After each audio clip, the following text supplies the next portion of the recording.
जीवन का हर क्षण निर्णय का क्षण होता है। प्रत्येक पद पर दूसरे पद के विषय में कोई निर्णय करना ही पड़ता है और निर्णय अपना प्रभाव छोड़ जाता है। आज किए गए निर्णय भविष्य में सुख अथवा दुख निर्मित करते हैं, ना केवल अपने लिए, अपने परिवार के लिए भी, आने वाली पीढ़ियों के लिए भी। जब कोई दुविधा सामने आती है तो मन व्याकुल हो जाता है, अनिश्चय से भर जाता है। निर्णय का वो क्षण युद्ध बन जाता है और मन बन जाता है युद्ध भूमि। अधिकतर निर्णय हम दुविधा का उपाय करने के लिए नहीं, केवल मन को शांत करने के लिए लेते हैं। पर क्या कोई दौड़ते हुए भोजन कर सकता है? नहीं।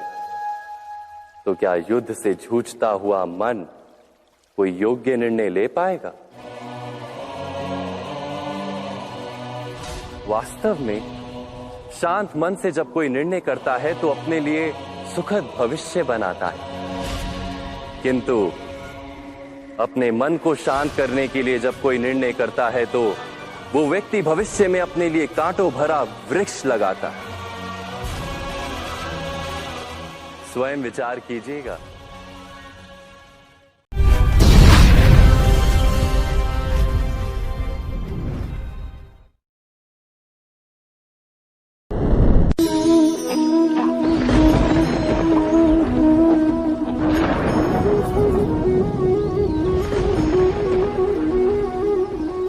सपनों और पूर्वाभासों के आधार पर हम भविष्य के सुख दुख की कल्पना करते हैं।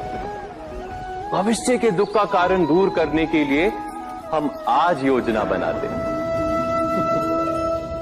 किंतु कल के संकट को आज निर्मूल करने से हमें लाभ मिलता है या हानि पहुंचती है, ये प्रश्न हम कभी नहीं करते।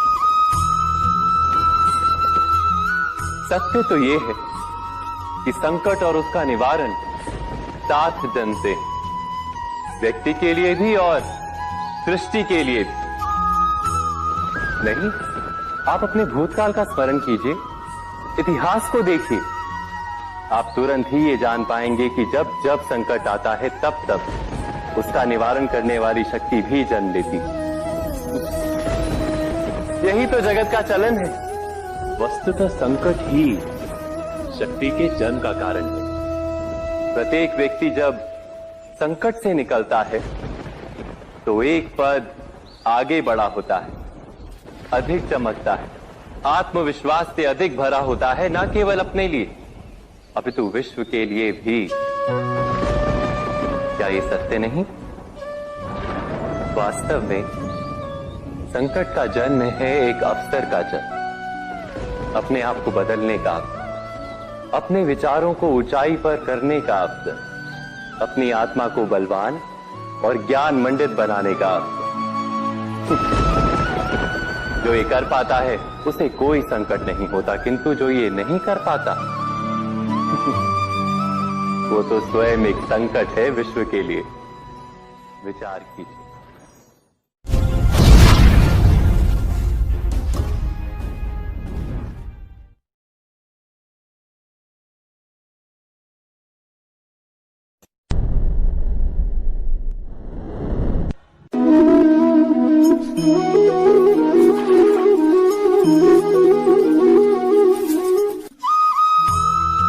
जीवन में आने वाले संघर्षों के लिए जब मनुष्य स्वयं को योग्य नहीं मानता, जब उसे अपने ही बल पर विश्वास नहीं रहता, तब वो सद्गुणों को त्याग कर दुर्गुणों को अपनाता है।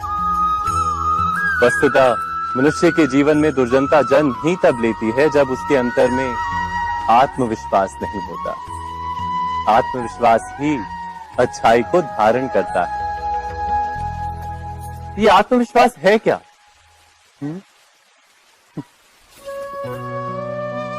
जब मनुष्य ये मानता है कि जीवन का संघर्ष उसे दुर्बल बनाता है, तो उसे अपने ऊपर विश्वास नहीं रहता। वो संघर्ष के पार जाने के बदले संघर्ष से छूटने के उपाय ढूंढने लगता है। किंतु जब वो ये समझता है कि ये संघर्ष उसे अधिक शक्तिशाली बनाते हैं, ठीक जैसे व्यायाम करने से देह की शक्ति बढ़ती, तो प्रत्येक संघर्ष के साथ उसका उत्साह बढ़ता है।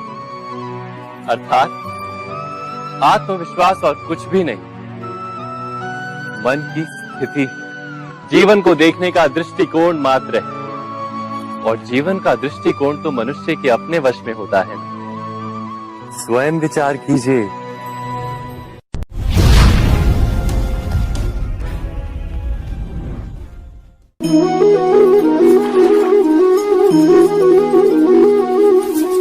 पिता सदा ही अपने संतान के सुख की कामना करते हैं, उनके भविष्य की चिंता करते रहते हैं। इसी कारणवश सदा ही अपने संतानों के भविष्य का मार्ग स्वयं निश्चित करने का प्रयत्न करते रहते हैं। जिस मार्ग पर पिता स्वयं चला है, जिस मार्ग के कंकर पत्थर को स्वयं देखा है, मार्ग की छाया, मार्ग की धूप को स्वयं जाना है, उसी मार्ग पर उसका पुत्र भी चले, यही इच्छा रहती है हर पिता की। निस्संदेह उत्तम भावना है ये, किंतु 3 प्रश्नों के ऊपर विचार करना हम भूल ही जाते हैं। कौन से प्रश्न? प्रथम प्रश्न, क्या समय के साथ प्रत्येक मार्ग बदल नहीं जाते?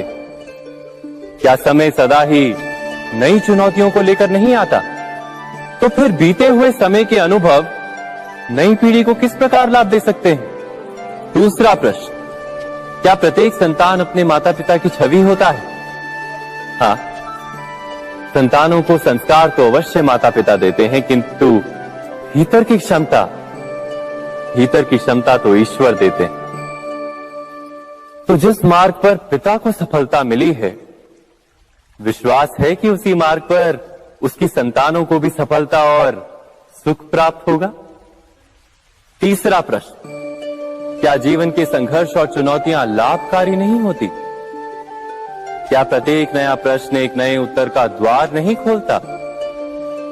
तो फिर संतानों को नए नए प्रश्नों, संघर्षों और चुनौतियों से दूर रखना, ये उनके लिए लाभ करना कहलाएगा या हानि पहुंचाना?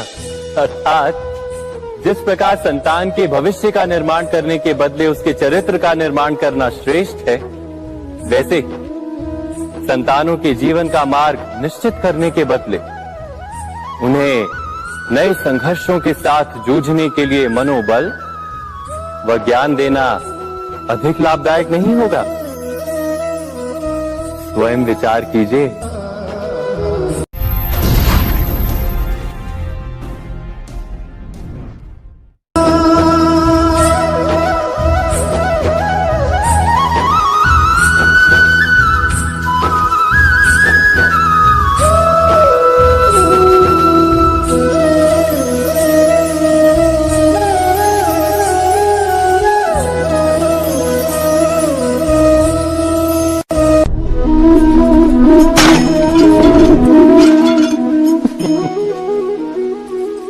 कभी कभी कोई घटना मनुष्य के जीवन की सारी योजनाओं को तोड़ देती और मनुष्य उस आघात को अपने जीवन का केंद्र मान लेता।